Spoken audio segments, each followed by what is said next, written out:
This episode of What the Tech is brought to you by Casper, an online retailer of premium mattresses for a fraction of the price, because everyone deserves a great night's sleep. Get $50 off any mattress purchase by visiting casper.com/Andrew and enter promo code Andrew at checkout. Terms and conditions apply. What the tech?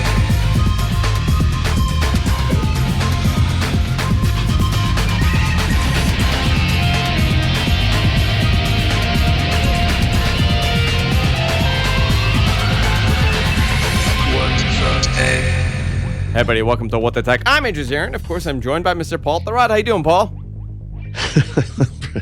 I'm pretty good. How are you? Let's pretend we never attempted this 20 seconds before we did it.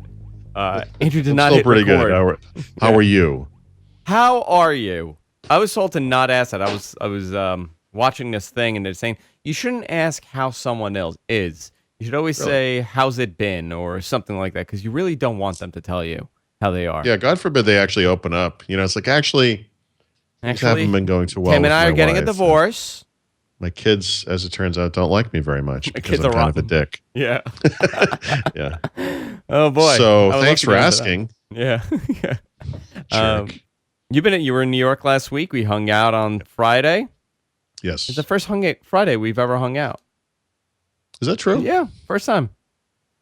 Yeah, that could be. And that is unusual. That's right. So things did not go smoothly for me after we left.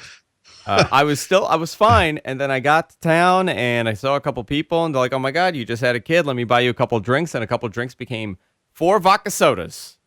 Yeah. And Andrew came home, and Andrew feels great, and I'm telling Jess about how great of a time I had. And the more I'm elaborating the story, the more I'm starting to slur.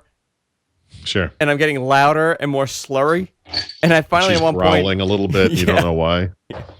Finally at one point I go, I'm going to stop now because I can't even understand what I'm saying. That was my evening home after we hung out. You know, I went down to the Amtrak after we parted. And as you may recall, because we stood out in front of the front board there and we looked at the times, there's 2 Amtrak Acellas that kind of intersect at New York Penn, right? So there's one going to Boston and one going from Boston to D.C. And they were both listed on time. Uh-huh. And so remember that was the day of the big snowstorm up in Boston. And when I got around to the main board, I think both trains were maybe 10 or 15 minutes late, you know, so it was already starting, you know, I'm like, here we go.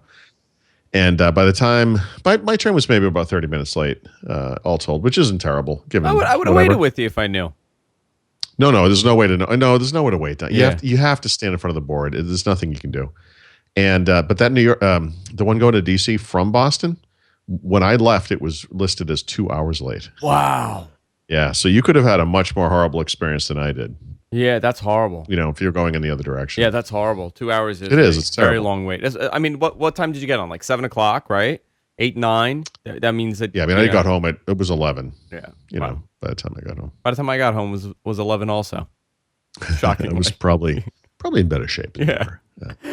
We have a lot to talk about. Look what I got here, boys and girls. I have a Windows phone. What is it? Do you know what these are? These Nokias? I've heard of them. Nokias? I've never seen one of these before. They're knockers. I'm going to talk about my experience with this over the last couple days. You know, it's very different from my last Windows Phone experience because I was on such a lower end device. Yeah. So what did you have before? Like a 640? At the 640, yeah. Yeah. And this is a 930, you said, right? Yeah, 930. Mm-hmm. Yeah, 930. And I want to talk about my experience with this because now I have used every one, you know, let's say this is a flagship, you know, let's say it's not, but for the sake of argument, this is a flagship device when it came out. It definitely is. Yeah. It's well built. It's not a lower end device. So I have a very interesting reaction people have had to this phone that see me with this, and I was shocked by it. So we're going to talk about that and a whole bunch of other things. I got a couple questions for Paul that I was hoping he could answer. Maybe you probably don't have an answer, but you could definitely. I want tech support. Well, I have a Hadoop question for you. Okay, I can't help with that too much. But before we go into that, I want to thank our sponsor, and that's Casper. Guys, don't look at me right now because I have not slept because I was not feeling well the last 2 days, so I did not sleep on my couch. I did not sleep on my bed. I slept on my couch because I did not feel well, and I don't want the baby to get sick. So I've had a horrible, horrible experience not sleeping. That's because I'm not on my Casper. Why is Casper so great? Well, for a couple of reasons. One, this mattress comes in a box. It's delivered to you, no problem. Comes in a box. UPS delivers it, or FedEx, whoever their shipping is. You don't have to schedule a shipping company. You don't have to have some giant brute of a man trying to jam this thing up the flight of stairs and getting stuck halfway. By the way, that has happened to me. I bought a king-size bed, and it wouldn't fit up my stairs. So I had to return it and get a queen the last time I got a mattress. A horrible experience. With this, it comes in a box. You unload the thing. You put it downstairs. You put it downstairs or upstairs. Doesn't matter. It's simple to carry. It weighs like nothing. And you just set it up. It's unbelievable. The best sleep I have ever been getting is on my Casper mattress. If you go to casper.com/Andrew and you enter in promo code Andrew, you get $50 off any mattress purchase. Terms and conditions apply. But this is amazing. 2 different technologies, latex and memory foam, come together for a better night's sleep. Totally comfortable. The other thing, like, I get really hot when I sleep. And because of the material this is made with, you don't really get hot when you're sleeping. Paul's got a Casper mattress. I have a Casper mattress. You should also. Casper.com/Andrew. Enter in promo code Andrew and get $50 off any mattress purchase. I want to thank Casper for supporting What the Tech and, of course, supporting the GFQ network. One point I forgot to make. 100-day period sleep guarantee. You could sleep on this thing for 100 nights, 100 days, and you return it if you don't want it. Phenomenal. You're going to keep it, though. Casper.com/Andrew. Paul. Yes, sir. After that delirious live read that I just did. It was pretty good. Yeah, you know what? That is true, though. I have not slept on my mattress.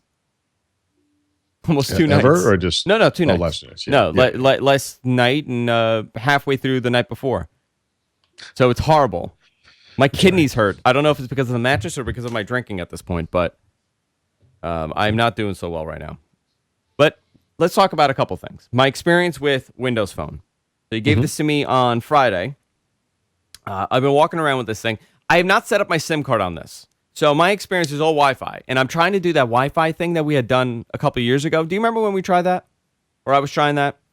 Where I was connecting to different Wi-Fi networks to see how realistic of an idea it is to just use your phone without, a cell company connected to it, just using Wi-Fi. So I connect to different hotspots. I connect to, like, I use Skype on this thing, and I have my Skype number, so I get all my calls on this. But if I go to Press, I'm using their Wi-Fi. If I'm going out, I could use a Time Warner Cable free hotspot Wi-Fi or the Comcast free Wi-Fi. That's all around. I've been able to walk around town with this thing just using Wi-Fi and having no cellular coverage. It's great. Wow. Like, I'm just going around town and it's connected. It's phenomenal. I'm gonna put my SIM in here this week. I just wanted to see if it was realistic, and it's totally. I mean, it's crazy how well it's approved. You're getting 3G speeds on some of, depending on how far you are from the thing, from the Time Warner Cable hotspot. But like 3-4 megs a second is more than enough to take a call. Everybody that sees this phone says, "Man, what a good-looking phone!" And then I hand it to them, and they start playing around with this thing, and they're like, "Wow, this is cool. What is this?"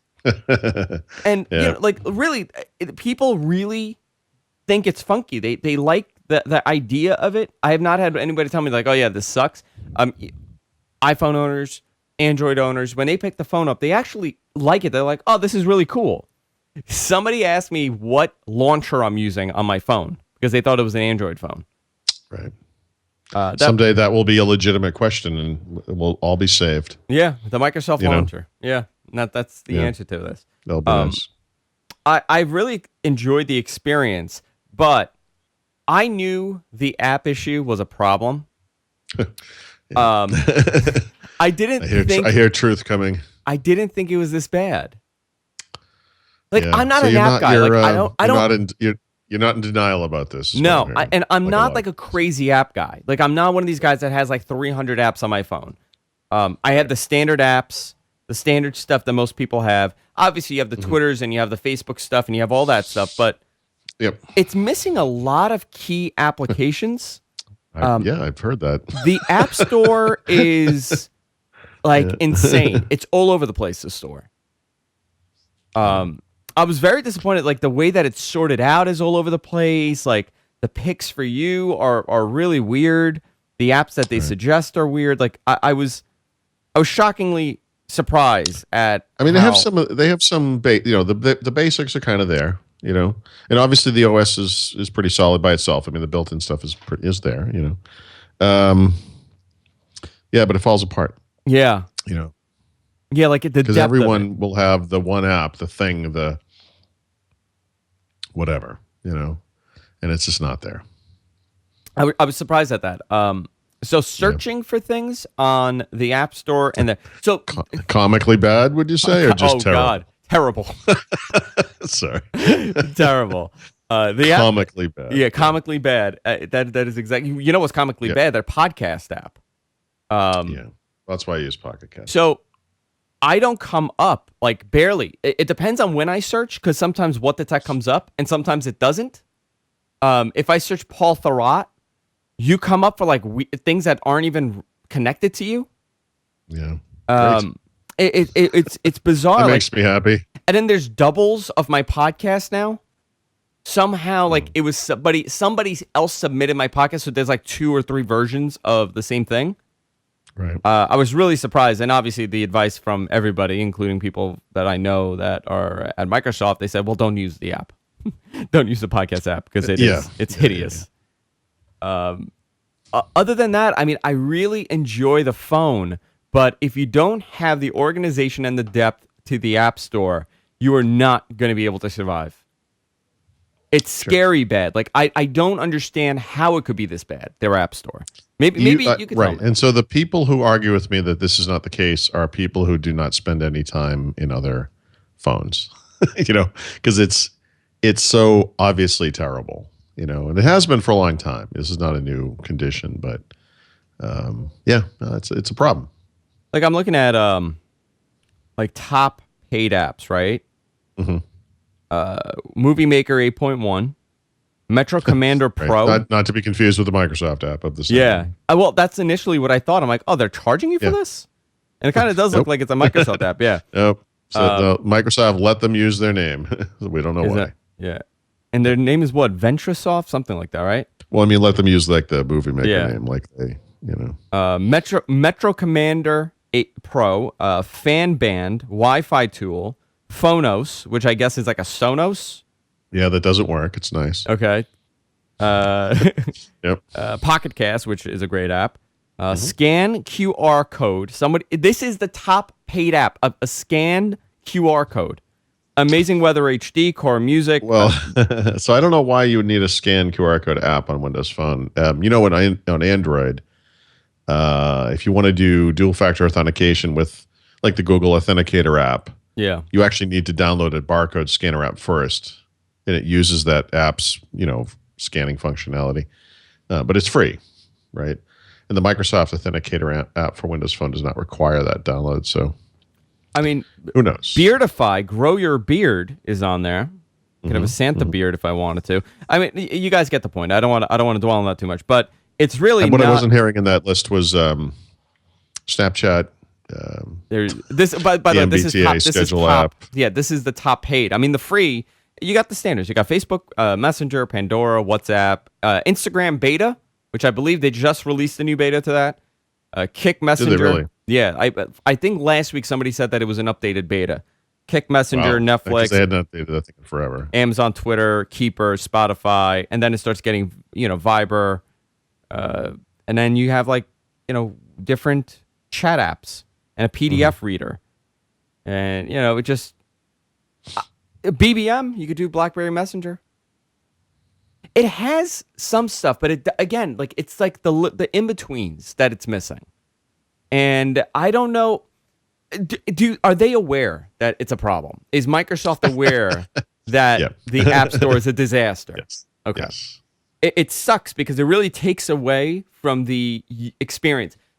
People like to go and download everything. They enjoy that. People like to find new applications. People like a new spotlight. They want to find new things. They're not doing a good job at profiling things, and they're not doing a good job at having the applications in the store. I don't know if it's going to get better for them. I mean, but the Windows Store on desktop is not that great either. Actually, it's worse. Yeah, if you can believe that. That's a major problem. It's starting to change. I mean, very slowly, but yeah. The window. Let's just call this whole thing the Windows Store, and it's the weak link. It's the Achilles heel in this whole strategy. You know, people are very excited for Universal Apps to kind of come in and be the game changer. But what we've seen from Universal Apps so far has not been very promising. So, I mean, I hate to be negative because I absolutely love this thing. Like, I really love the phone. I love the experience. I love the customization I could do. You know, I could pretty much have that thing look the way that I want it to work. It really is, like Android is customizable. This is also very customizable. There's a lot of back-end access that you could get. You could change a lot of things on this phone. You could have two different phones, the same exact thing, but you could have it look completely different. Right. Which I like about that. Other than that, I mean, that sucks, right? Because it's such a good phone, but that App Store is gonna be its problem. Yep. Yeah. So I'm gonna continue using this. I'm gonna use this for a month like this. I'm gonna walk around with this thing for a month, everywhere I go, and I'm doing two experiments. One, if the App Store thing becomes better for me, because now that I've seen it and I've used it, I've kind of gotten used to it. I guess you become numb to the problem. You become numb. You become numb. Yep. Numbness occurs. And I want to see how far I could go with just using Wi-Fi in this thing. That's a cool experiment. I don't know. Yeah. I like it. I like it a lot. Yeah, no, it's a great phone. It's obviously kind of a heavy phone. It's a big phone, but it is that high end, phone, and the performance is there. The camera's excellent, as you'll discover if you haven't already. It's mostly really good. I mean, this is the phone. A little over a year ago, I actually paid and bought one of these new, and for much of this past year, that was my phone. When that was. My primary smartphone. And now I'm going to be using it. So I'm going to, be getting updates about this thing every week.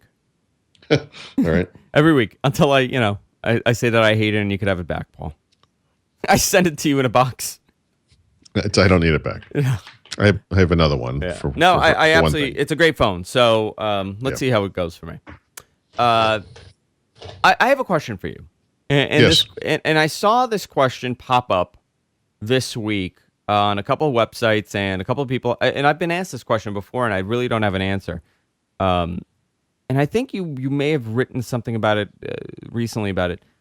The 1 year upgrade for Windows 10 is coming. We're approaching a year, right? July was the date. Anniversary. Yeah, the 1 year anniversary. And what happens after the year? What happens with the free upgrade?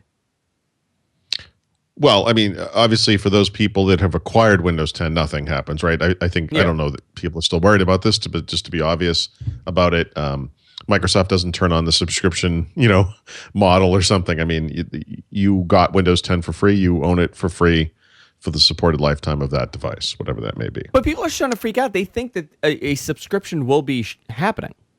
Yep, it's not happening. Yeah, and somebody mentioned this a couple of weeks ago, and. To me, personally, they go, well, yeah, they're going to do a subscription. That's going to be the platform. And I go, well, where did you read that's that? Not it. In fact, this dates back to January 2014 when they first announced they were going to be doing this. And Mary Jo Foley and I were actually the first people on earth to confirm because we left and immediately started talking to someone from Microsoft after the announcement and clarified that right away. And so, for 13 months now, it has been a fact that Microsoft has never planned to charge a subscription. That is not the plan. It's never been the plan. It's not going to become the plan. That makes no sense no matter how you slice it. It's not happening. For Windows don't worry 10. about that. Yeah. Now, go ahead. the question is, though, what happens for the rest of the world, right? So and actually, I should say, just to kind of give a bit of nuance to this, there is one problem that needs to be resolved, which is this. Let's say that sometime over the past year, you have taken one of your existing computers. It came with Windows 7 or Windows 8.1, and or whatever, Windows 8, doesn't matter. And you upgrade it to Windows 10. Okay. Now some amount of time goes by, and we are now past that July 2016 date, right? Yeah. You want to blow it away and go back to Windows 10. Like, you want to do a clean install. But you already have Windows 10 on this machine. You already have Windows 10 on there. You know, you're gonna actually clean install Windows 10. Like, it's gonna, you're gonna start over. We do this from time to time in the PC world. The issue is that over the past 6-7 months, people have done that, and it hasn't worked. It hasn't activated, and so they contact Microsoft support. So wait, and Microsoft support says you got to go back to your original OS first and upgrade. Now, that is not actually the deal that Microsoft made with all. So of this, what right? method are they using to just do a clean install? Are they going through the Windows, I guess, recovery thing and just say blow everything away and start over? Or are they doing like a format? I mean, no. In other words, you download the ISO, you create install media, typically with a USB flash drive. Okay. You actually do like a nuke from space kind of thing. The other instance in which this might happen is you're out there and you've got a Windows 7 or Windows 8 or Windows 8.1 PC. You hear that for 1 year, Microsoft is going to provide this upgrade for free. And you think, well, I don't actually want to run Windows 10 now, but I do want that Windows 10 upgrade for free because a year from now, or whatever, I might want to take advantage of that. Yeah, Yeah. And the only way to get your PC registered with the system is to literally upgrade it to Windows 10. And then, so you do that just to make sure your system, your system's in the registry there. And then you blow it away and you go back to Windows 7 or whatever you were running before. And time goes on. And then the day comes where you're like, I think I will like to take advantage of that Windows 10 upgrade. I did the right thing. I installed it previously. That's what Microsoft required of me. I'm gonna do that install right now. And then it says, yeah, you can do this, but you're gonna have to pay for the upgrade. That'll be $99. It's like, whoa, hold on a second. I did this before. I did the right thing, And so I think there's a technical issue where people are not getting that clean install, or let's call it later an upgrade, right, that they should have. And I don't know why that's happening, but it's happened to a lot of people. So not for that reason, but in part because that is happening. I think that Microsoft, I'm speculating, to be clear. I think that Microsoft needs to rethink this whole upgrades are only free for 1 year. I think that when you consider how Windows has evolved and that the plan is to always give upgrades to Windows 10 going forward for free, that should just be the plan for all people on a supported version of Windows, right? We're not going to go back to Windows Vista or XP, but if you're on Windows 7 and Windows 7 is still supported, and it's 2017, and you want to upgrade, you should get that for free because it's better for Microsoft that you be on Windows 10. You did pay for Windows, right? The goal here is always people pay for Windows once and then they're in the club, So this person did pay for Windows. They got it with the PC, or they got it however they got it. However they got it, yeah. It shouldn't matter what version it is anymore because to Microsoft, it doesn't matter what version it is anymore, period.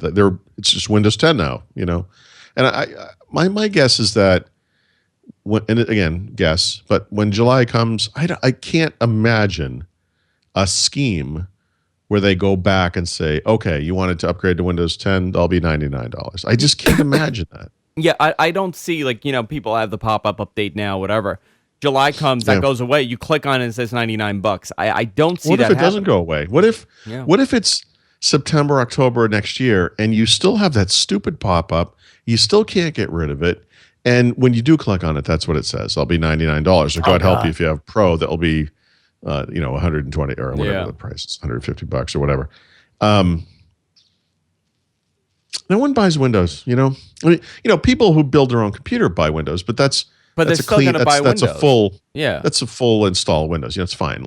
That's obviously when you buy a new computer, it comes with Windows. You have in fact purchased Windows. That's part of what you got with the computer. But those people are always going to buy Windows. You build your computer, they're always going to buy Windows. Those people are also some tiny slice of the population, right? I mean, statistically kind of irrelevant. So, and that thing that they're buying is not an upgrade. It's the full version of Windows. That thing has value. It should be charged for. I have no problem with that. That's not what I'm saying. I do think everyone needs to buy it once on the device. That, in other words, you consider this PC I'm looking at right now, or this laptop you just bought, or this computer you're going to buy because you're going to play games on it. It is right and correct that you should have to buy Windows, for that device or with that device. With that device. But then you're done, right? I mean, so for the supported lifetime of that device, you're done. Is that the future of this platform now? I mean, because I think the problem once again is lack of communication as to what the future holds. Well, and I think that's why people start freaking out about how they're installing and what installs are on what machine and how to do it. So from this point on, if I have Windows on a computer, I will always get an upgrade. That's just how it's going to go until they say, well, no more. So what I'm talking about is in other words, that is the plan. If you buy a Windows 10 PC, that's the plan. So let's just grandfather everyone who's on a supported version of Windows. There's a definite life cycle to it, because if you acquired Windows 7 with a new computer a year ago, maybe, or whenever it was, or Windows 8.1, it doesn't matter. The lifetime of that thing being supported is a very finite period of time. It's several years left or something. I don't remember the exact dates. Since it will always be better for Microsoft if you get on Windows 10, since it will always be better for everyone using Windows, actually for everyone on the internet that you be on Windows 10, there should be no point at which that free offer expires. You should be getting Windows 10, and then you should be getting free updates. This is the way it should work, I think. So as of now, the plan is that July 31st or whatever is the cutoff date. After that date, you'll supposedly have to pay for Windows 10 upgrades when you buy them, not updates, upgrades. Upgrades, right? Yeah. And I think what's going to happen if they do that is that people on Windows 7, people on Windows 8.1 are going to stay there for the lifetime of that device. Oh, yeah, those people aren't going to go and buy it. Yeah. They're not going to, no one statistically, I don't mean no one literally, but basically no one after that date would ever go to Windows 10 on that computer. And so what they'll do is wait until they get a new computer, and then that will come with Windows 10. And the way they've structured the licensing with Skylake and everything, Windows 10 is it. They've ensured going forward you can only get Windows 10. But doesn't that go backwards as to, the whole point of being so aggressive is to bring people over to the new platform so it makes it easier for them. So if there is a certain cutoff and then they say, well, no, sorry, guys, after this, you got to go and upgrade. It was like this mad rush, and then now it's like, oh, you missed it. Yeah. I don't know. Do you think that's going to happen? No. I see them extending it a couple times. I see them extending it basically indefinitely, or basically for the lifetime of those OS, because it just doesn't matter. The reason you have the free upgrade in the beginning is because you want the numbers. The reason you continue the free upgrade is because everyone is better off if people are on a modern version of Windows, period.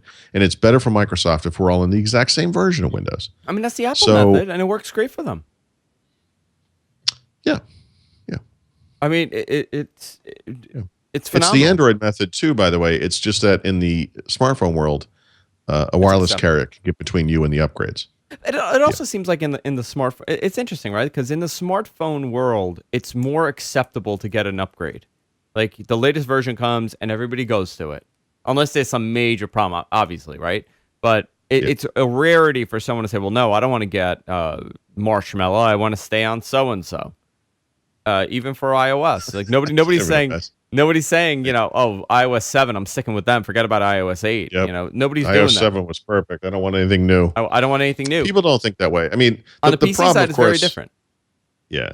Well, if you were to put up shots of Windows 7, Windows 8, and Windows 10 side by side, obviously there are some similarities, but there are also some very glaring differences. And I think people, for whatever reason, when it comes to PCs, have a really hard time with those changes, And they've certainly screwed the pooch in some ways. Windows 8 was a terrible upgrade for a lot of people. And I think everyone's a little gun shy after that one. But, change is hard. At some point, it's just for the greater good, and it's not like it's horrible. Even Windows 8, for all of the complaints and everything, because of the way that I work, and I use Windows all day long every single day, I really had no problem using it myself, but I kind of understood why people were complaining because, we get stuck in our our kind of habits and workflows and all that kind of stuff. It's understandable, but it's funny how adaptable we are on phones. It's amazing, yeah. I go back and forth between Android and iOS and Windows Phone regularly. I have no problems with it. Like you, I do notice the app thing on Windows Phone, but I prefer the Live Tiles interface of Windows Phone as well. But I can use any of these phones. It's fine. Yeah. I have no problem with it. Every so often there'll be an upgrade to iOS, or every so often there's actually every single day there are app updates. We have no problem with those. I think on the PC I don't know side, what it is with Windows. It's taking us a little while. Long-term conditioning, Paul. 30 years of doing the same exact thing, I know, but we're so okay with it elsewhere. I don't understand why Windows PCs it becomes the problem. Yeah, it's. I think this is once again, I think this is a thing that's going to go away over time, where the concept of no, I'm going to buy a brand new computer and I'm going to downgrade it immediately because this is what I know and this is what I like. That idea is definitely going to go away. It's just a matter of when. When does it go away? Let's see what happens with that at that point. Paul, there's a new Windows update that came out today. I just saw people messaging. Well, any significant things to this update? So they have provided a list of what was included in this update, which, by the way, is the first time they've ever done that. There are different versions for the RTM version of Windows 10, which is only in use by businesses at this point, I would imagine. And then for the 15.11 version, right, which is the one that came out in November. But I'm actually on the Insider preview, so I'm not getting this update. But I wonder if I have it here. Now. I don't. I have it here. Anything. Yeah, I'm not going to do it now. It's mostly bug fixes. It's just bug fixes. Quality improvements. It's interesting still. The whole debacle with the update. I think it's still fascinating to me how people are upgrading. One? Just the Windows 10 update process. Yeah. It's all over the place. People love it. People hate it. There's no in between apparently with this. It's interesting. I want to talk to you about something that I was thinking about. The way that we use the internet is constantly changing. We went from it being a very resourceful tool to learn things to looking at cat pictures all day long on Reddit. And I was thinking, and I saw two things happen, and over the last couple of weeks, and I see this happen on Facebook where someone will post something. There's a new fruit in the jungles, and they discovered it, and it's going to cure cancer, and all these people start sharing it. All these people, right. I mean, they generally believe it. I saw a couple things like that this week of political stuff, which I never get political online. My political beliefs are my political beliefs. Who am I to tell you you're wrong? You libertarian bastard. Yeah, how dare you? Typical left-wing nut job. So for me, this is who I am. But I see a lot of like crazy stuff there, and it's such a blatant made up story where people just don't. How do you think it's real? You know what I mean? Like as we use the internet, I would assume that we get smarter when it comes to detecting things like this. No, we don't. We get dumber, and we get dumber in ways that are obvious and ways that are inobvious. First of all, when all of the world's information is at your fingertips, why learn anything? You can look up anything at any time. Why know how to drive anywhere? You have Google Maps in your car. Yeah. That's one thing. But the other thing is, the thing you got to remember is like that kind of stupidity is the thing you're talking about, the sharing on social media kind of stuff. That's been going on for forever. I mean, in the old days, we used to have to send a letter on a boat that went across the ocean to a different continent before someone could get the dumbness. But now we can spread dumbness in like that. People fell for chain letters all the time. And they used to be actual letters sent in the mail. The ability to put them out on the internet is the perfect storm because A, you have the volume, just the sheer volume of online connectivity. You can reach everybody very quickly. But you also are feeding on people's just inherent ignorance. I mean, I just think it's impulse, we're really kind of right? dumb, Yeah, it's an impulse thing. I mean, I've fallen for stuff like that. I've read something, I'm like, oh, that's interesting, and you look at it, It says CNN, but it's like cnnnews.tz. You know, the website. You also, and I don't mean you. I mean we, and I want to include please, myself. Call me an idiot, Paul. Please. No, one. I was going to say one, but really, it's we. It's all of us. It's me too. It's you and me, and it's everyone listening. It's everyone. We as humans are hardwired. Yeah. To believe something that falls within our worldview. We will give less rational thought to something that confirms our biases than we will to something that is an affront to our biases, you know? And so if you're, it's hard to say this without using like political stuff. So I'm trying not to do this like politically, but let's use it in the terms of, Windows Phone, just because it's, a tech topic. People are really hot-headed about Windows Phone right now because, as the platform is dying, and it is, the people who are left, the people who are still defending it, the people who, against all logic, are trying to explain to you that everything is just fine. I mean, those by nature are the diehards. Yeah. Their personalities are very much wrapped up in this thing. And so when I write something that to me is not negative, but is rather clear-headed, of course I would give it a positive term because I wrote it. But I mean, to me, when I'm just being honest about it, I don't really see that this is inflammatory. But to those people, it's like you're the enemy now, Thought you were like this big Windows Phone guy, but apparently you're just a Benedict Arnold, you frickin' jerk. Yeah. And it's like because you're not meshing with their worldview anymore. And people, it's almost religious for these people. I mean, it speaks to their ego, to who they are as a person, to their values. It's emotional. It's not logical. And it's fascinating to me because and you see this behavior constantly online, and it's you're right.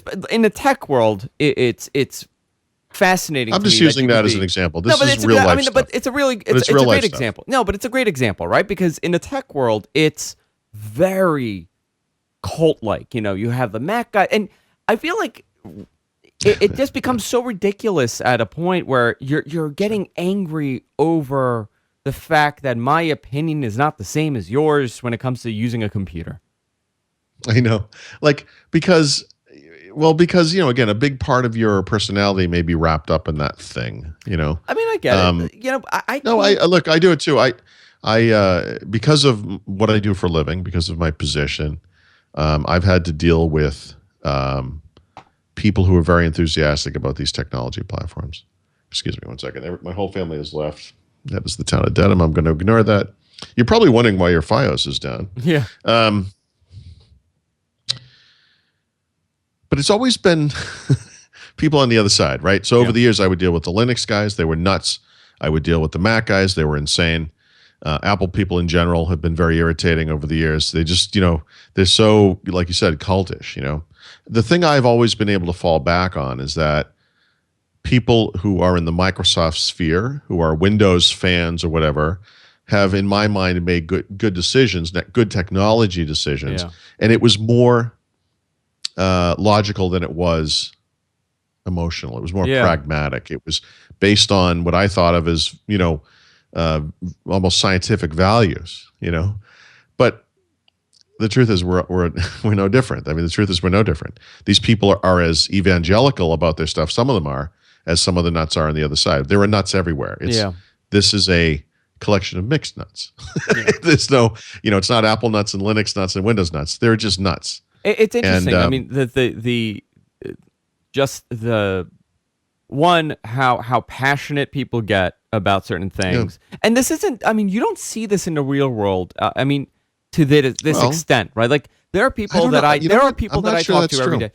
Paul, I'm going to Why are there pictures, why are there things in the back of cars that is Calvin peeing on a Ford logo? On a Ford, yeah, I guess so. There are people who will not drink Pepsi in a restaurant because they prefer Coke. But that's a preference. But is that person going to go up to the person drinking Coca-Cola and say, "What the F is wrong with you?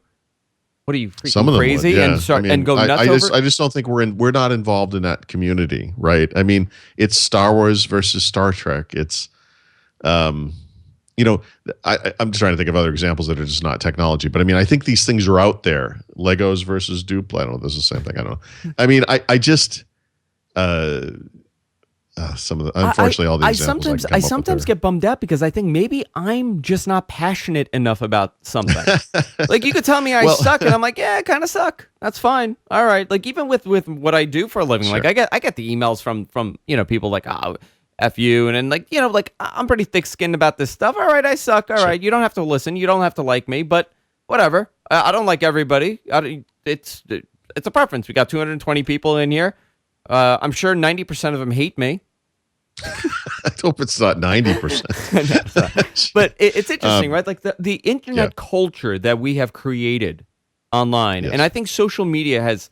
And I'm really thick-skinned about this stuff. Whatever. No, I don't really get a lot of the negativity, right? Like I get like the you suck, and I'm like, all right, that's great, and I'm done. But I see vile things happening. Like I see just like out of nowhere. And listen, there are people out there that do it to get something out of you, right? Like there are people that say like, Paul, F you, blah blah blah blah, and they're just doing it to get something out of you.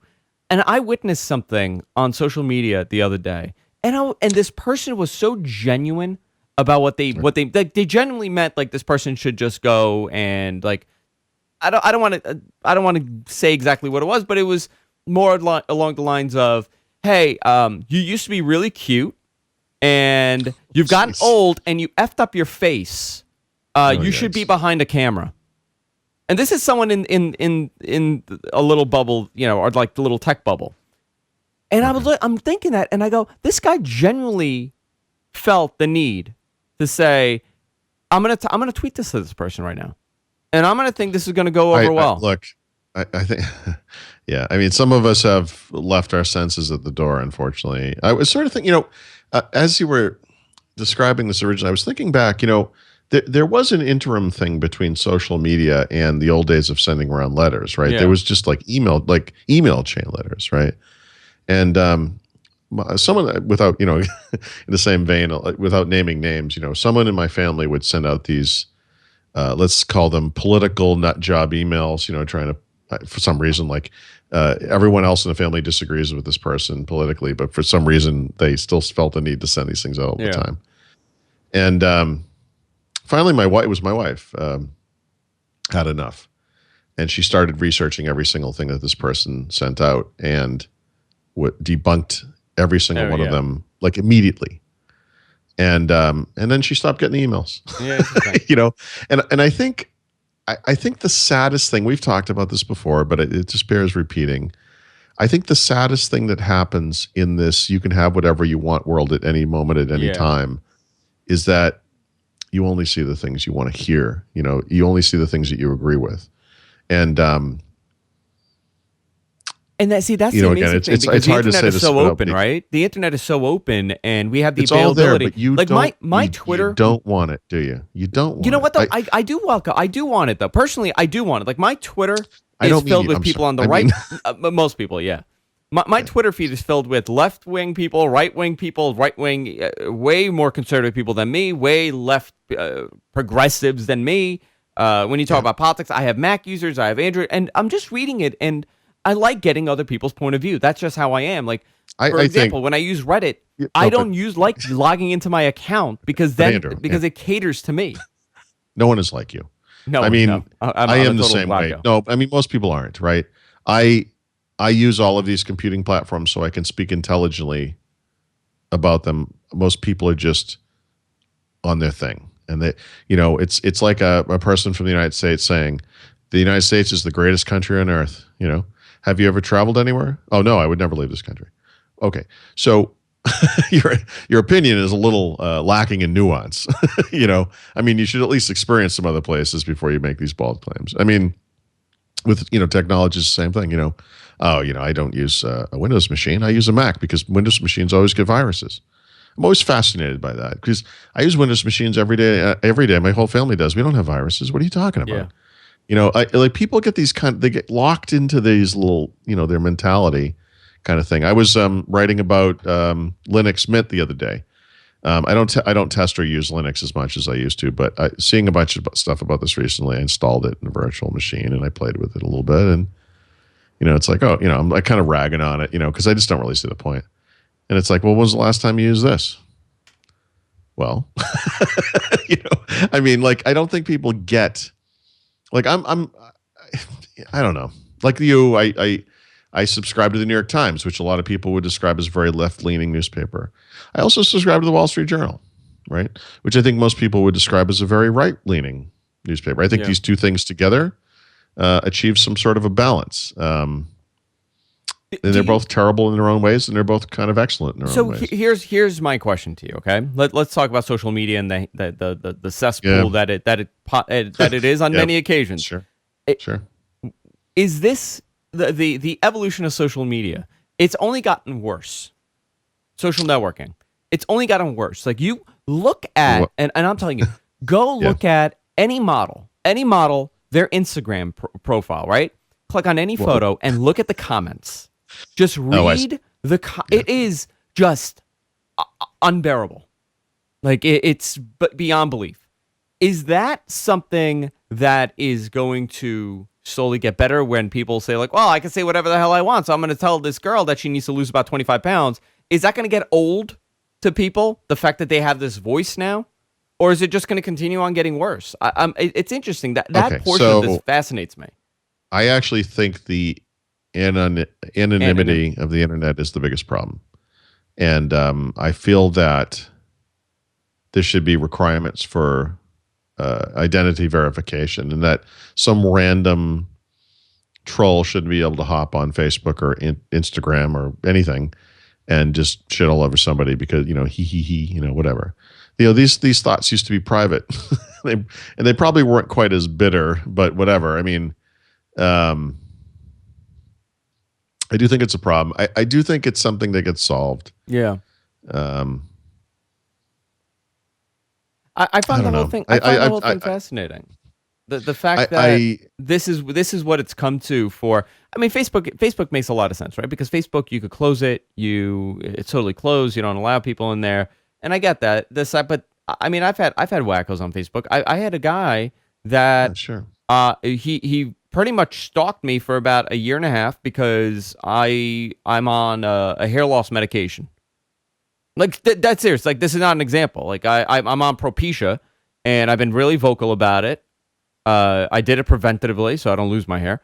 And this guy has lost his mind, and he literally would tell me that he's going to murder me. I have blood on my hands. I'm responsible for chemically castrating young. I mean, the guy is nuts. The guy is a total lunatic for a year and a half, and then he just went away.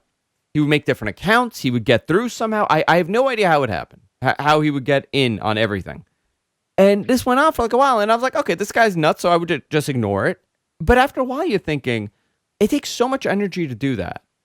At what point does Facebook or these websites say, okay, you know what, we have to do something because what we have right now doesn't work?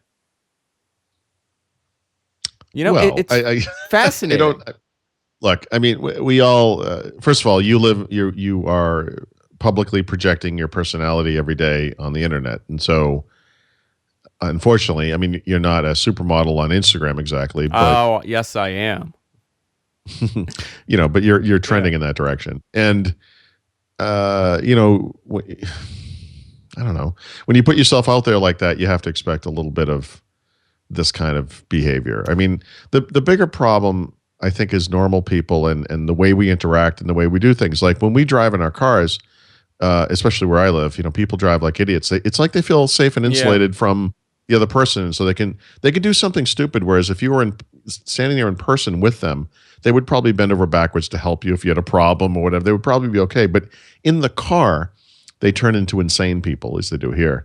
I think the internet is kind of the same way, and it's tough online. Like I see this myself. I keep my Facebook profile private.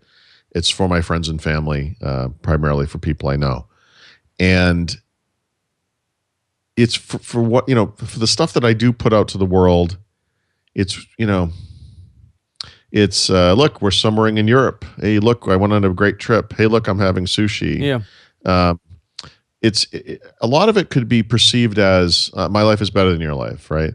Which isn't my point, but of course, I look at what other people are posting and I kind of see what they're doing in the same light as well. And so you have to kind of come to terms with that. I think this falls under the technology immaturity thing that I've talked about before. Yeah. You know, It's people still walking new. with smartphones Yeah. and walking the walls. I think we're still kind of dealing with this stuff. 15 plus years ago, when I lived in Phoenix and we just had a baby, I put up a website so that was just kind of public. I didn't advertise it, so nobody would really see it. But I put it up so my parents and my family back home could see pictures of the baby. Yeah. And there was no Facebook back then. There was no, making a private website was actually fairly difficult still. And, over time, you kind of evolve that stuff. And so by keeping this stuff private, such as it is on Facebook, you achieve some sort of insulation from the outside world, but you still have to deal with the way that people that you do know perceive what you're doing. And for all I know, there's some number of people out there who look at what I post on Facebook and are like, screw that guy. Yeah. Well, same for Twitter. Same for Twitter, same for Facebook. I think that the evolution of the internet and the way that internet culture exists as we know it today will be very different in 20 years from now. And I think with more of a understanding of how these services work, I get the anonymity argument on both sides, but I do think that we are slowly going to realize that, hey, I don't need to say everything every second when I think about it. Every thought that pops in my head, it doesn't require a tweet or an FU to somebody. It just you don't do that in real life.